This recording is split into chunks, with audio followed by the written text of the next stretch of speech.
Please welcome Governor Martin O'Malley.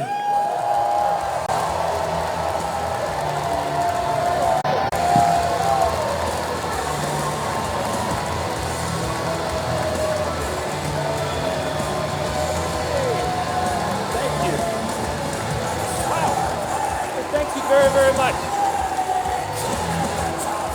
Thank you. Thank you very, very much.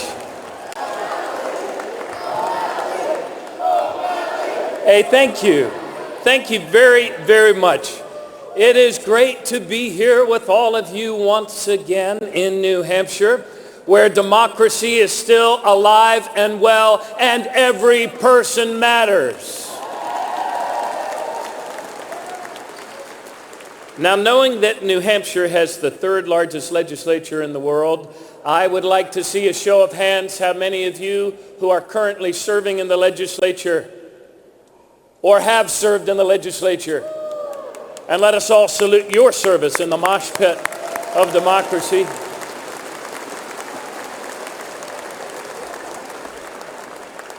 I'd also like to acknowledge a couple of other people. I'd like to acknowledge Joyce Craig and Jim Domches on their recent success as well, and wish them every success in the fall. And I also want to acknowledge two supporters of my campaign, Alderman Dan O'Neill and Commissioner Paul Martineau, and their success on Tuesday.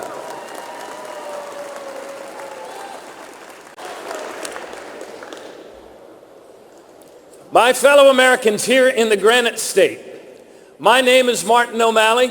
I am a lifelong Democrat. I am running for President of the United States, and I am running for one reason, and that is to rebuild the truth of the American dream that we share, and I intend to win.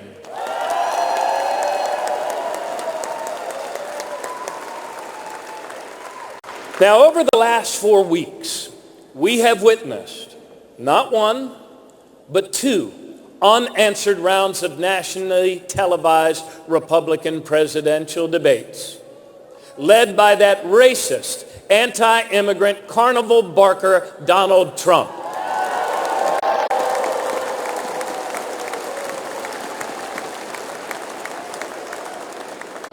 Now, their party once had leaders and visionaries. Lincoln asserted our unity and our common humanity. Eisenhower liberated the world and built our nation's highway system to better connect us. But now Republicans create traffic jams.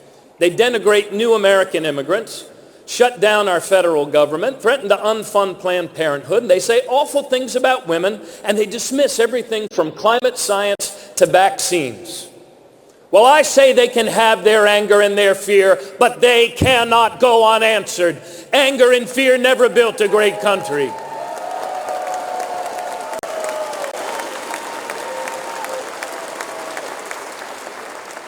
What our nation needs is new leadership, not new divisions. What our country needs is a new consensus, not new hates. And today, for the progress of our nation and the dream we share, that new leadership must come from the Democratic Party.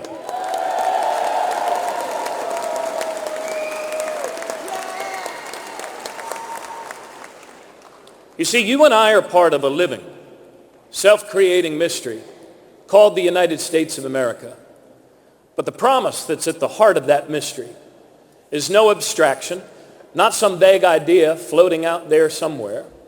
It is the very real promise, a covenant, if you will, between us as a people, that wherever you start, whatever your parents' background or zip code, you start where you start, but through your own hard work, your own grit, your own talent and determination, you can get ahead. Call it an economy that works for all of us. Call it a country that works for all of us. Call it the American dream. Whatever you call it, the truth of the matter is that it worked very well, didn't it? For 240 years as a country, and it can work again.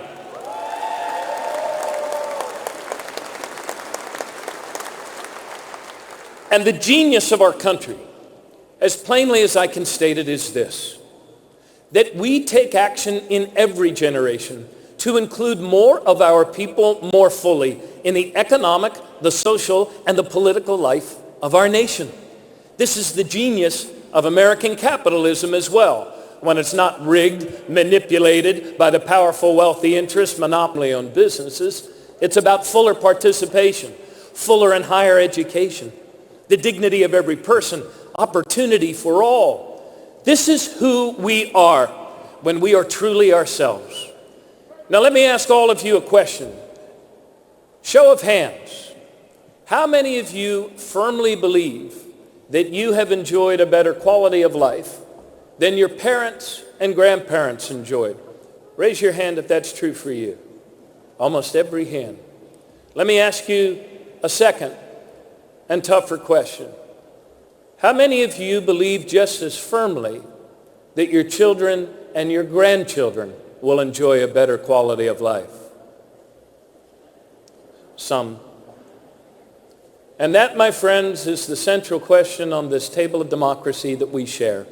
And we must answer that question with hope, with optimism, yes, but most importantly, with action and not words.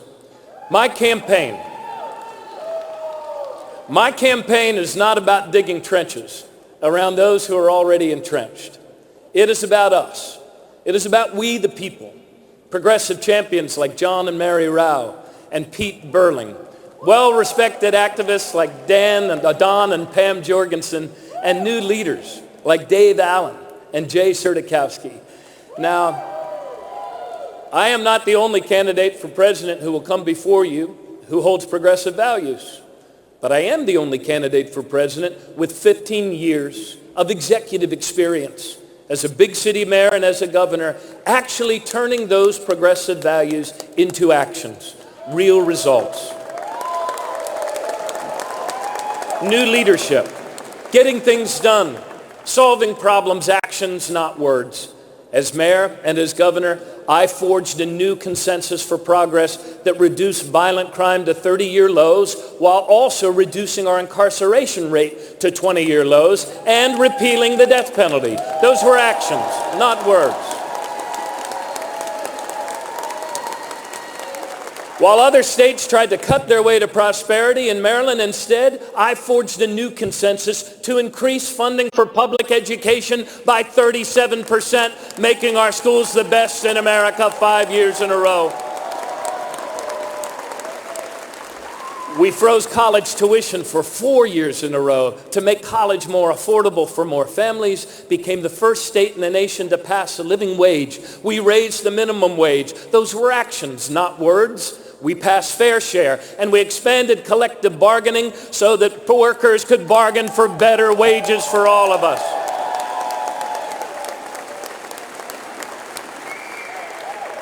The U.S. Chamber of Commerce named us #1 state in America for innovation and entrepreneurship as we defended the highest median income all the way through the recession. These were actions, not words. And we expanded family leave. And instead of making it harder for people to vote, we actually made it easier for people to vote and passed driver's licenses for new American immigrants.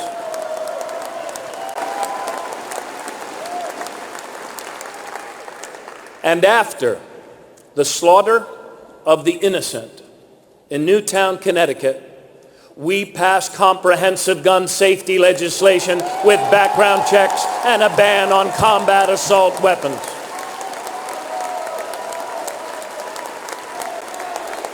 These were actions. These were actions, not words. And we also passed the DREAM Act, and we passed marriage equality. And when our Republican brothers and sisters tried to petition it to referendum to defeat it cynically, we took our case of equal justice and human dignity to the people at the polls, and we won by overwhelming margins. Actions, not words.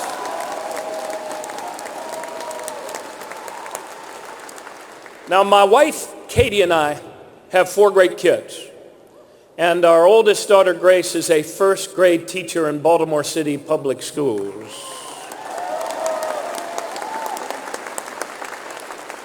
True story.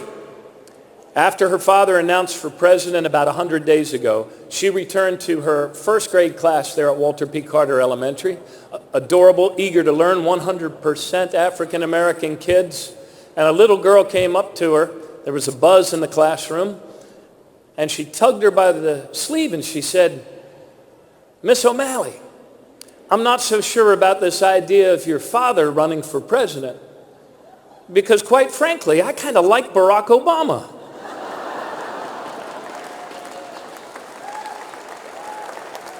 Well, a lot of us like Barack Obama.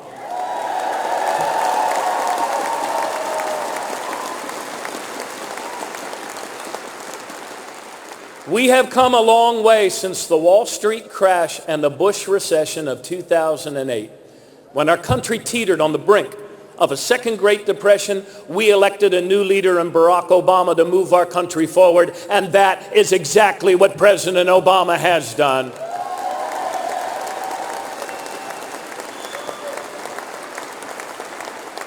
And the good news is this.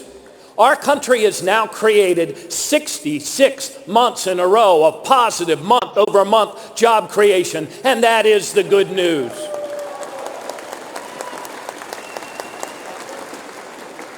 Our country is doing better, and that's the good news that these unanswered Republican debates are keeping the American people from hearing. But we elected a president, didn't we? Not a magician.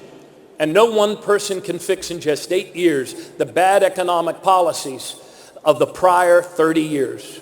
We still have work to do. For the hard truth of our times is this: 70% of us are earning the same or less than we were 12 years ago. And that is not how our economy is supposed to work. That is not how our country is supposed to work. And that's the first time that's happened this side of World War II.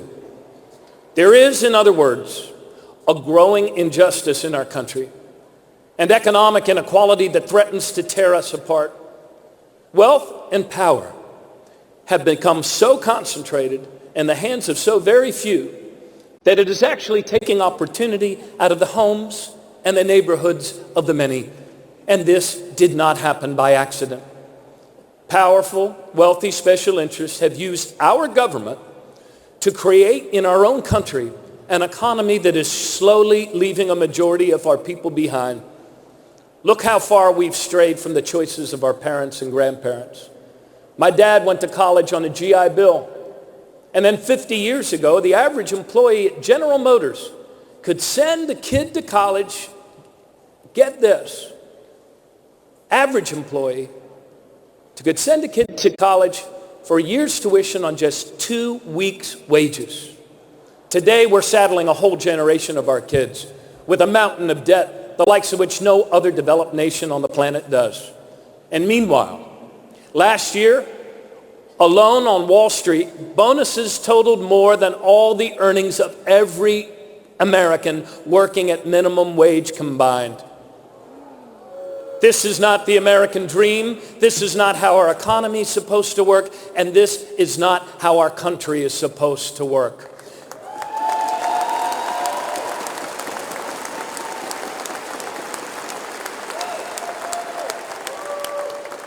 In tougher times than these, Franklin Roosevelt told us not to be afraid. In changing times, John Kennedy told us that to govern is to choose. I say to you, progress is a choice. Job creation is a choice. Whether we give our children a future with less opportunity or a future of more opportunity, this too is a choice. And to succeed again, we must only return to our true selves and remember that our economy is not money. It is people. It is all of our people.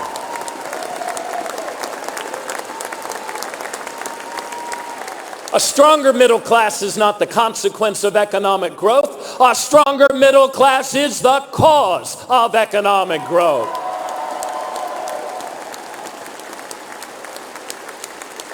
No American family that works hard and plays by the rules should have to raise their children in poverty. Therefore, we must take action together to raise the minimum wage to $15 easier for workers to join labor unions and bargain collectively for better wages for all of us.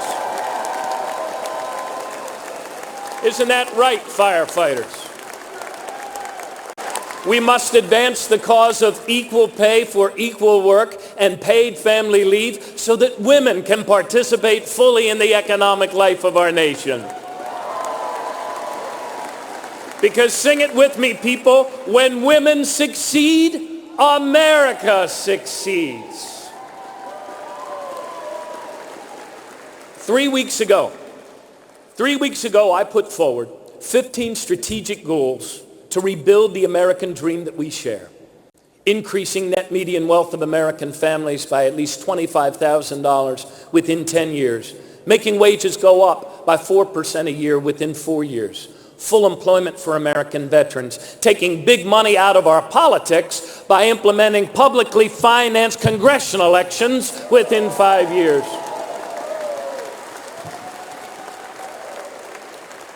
Reducing deaths from overdoses by 25% by 2020, making national service a universal option for every young person in America. And instead of cutting Social Security, we need to expand Social Security.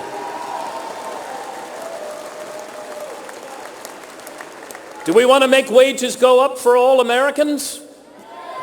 Then let us bring 11 million of our neighbors out of the off-the-books underground shadow economy by passing comprehensive immigration reform.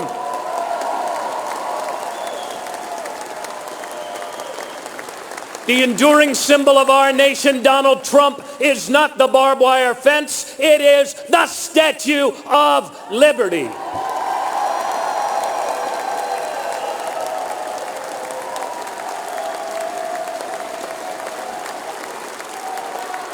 So let us take the actions necessary to make debt-free college degrees a reality for every family within 5 years.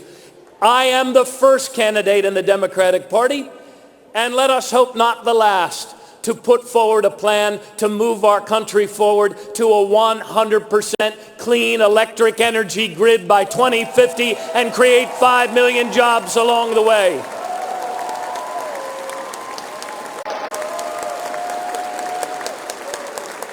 These are the ambitions that are worthy of a great people.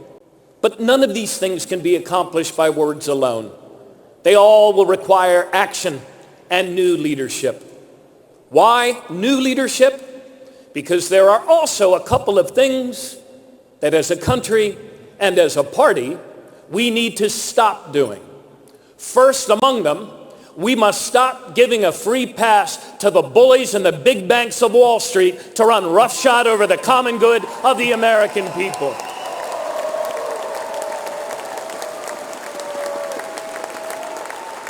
You tell me how it is that not a single Wall Street CEO was ever convicted of a single crime related to the 2008 economic meltdown. Not a single one. What have we come to as a country that you can get pulled over for having a broken tail light, but if you wreck the nation's economy, you're totally untouchable? We must reinstate Glass-Steagall, and we must prosecute financial crimes.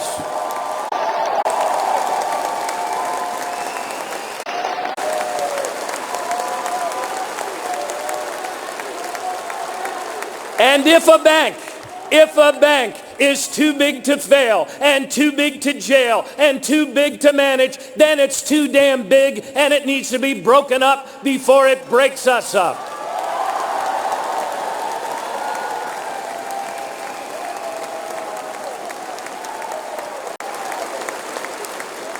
The second thing we need to stop doing as a party and as a country is to stop sending American jobs and profits overseas with bad trade deals like the Trans-Pacific Partnership.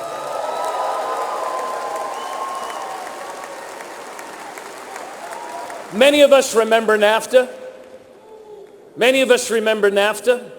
We traded away good manufacturing jobs, and in return we got back empty promises and empty pockets. I am fundamentally, adamantly opposed as an American to secret trade deals that our Congress is forced to vote on before we're even allowed as citizens to read them. It's not what the other countries are doing to us. It's what we are not doing for ourselves. We need to build up our own American economy.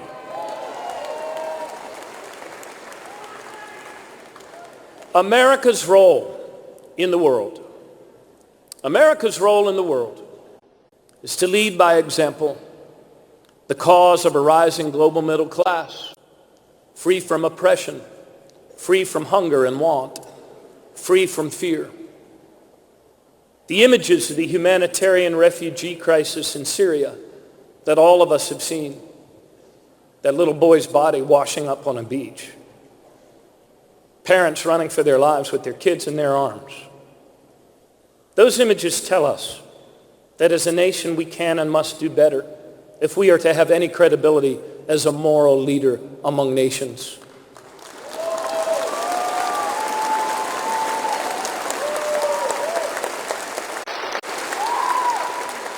And our own policies of forcibly detaining women and children refugees in for-profit detention camps on our southern border tells us we are not living up to our principles even here at home.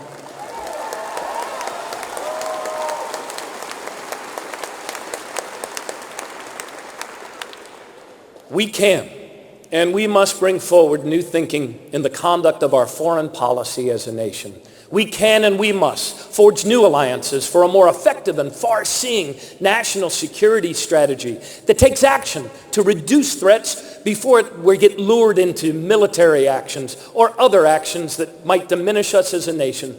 All of these things are connected, and all of these things depend on our making ourselves stronger at home.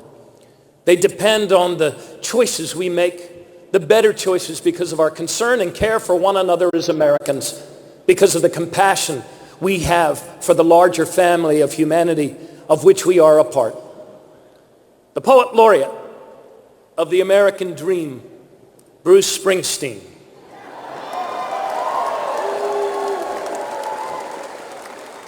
once asked, "Is a dream a lie if it don't come true? Or is it something worse?" Whether or not the American dream is made a living reality again for our children and grandchildren really isn't about the big banks. It's not even about the big money that seeks to take over our politics. It's about us. You period, S period. It's about you and me.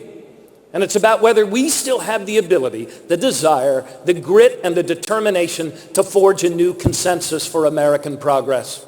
I believe we do, and I am betting that you believe it as well. We are a good people.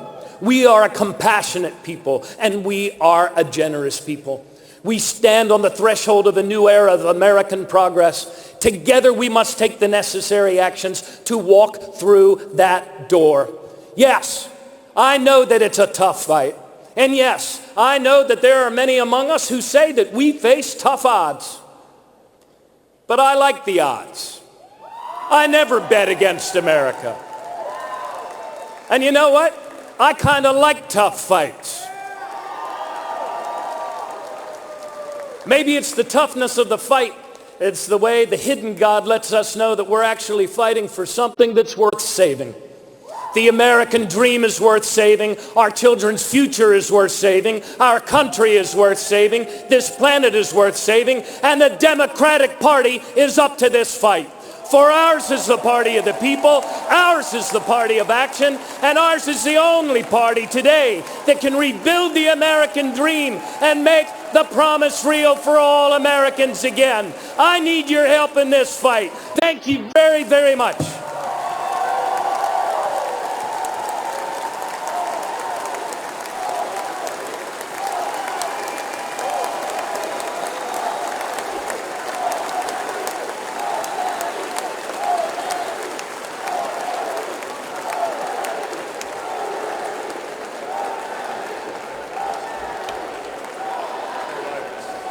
Please welcome Mark Connolly.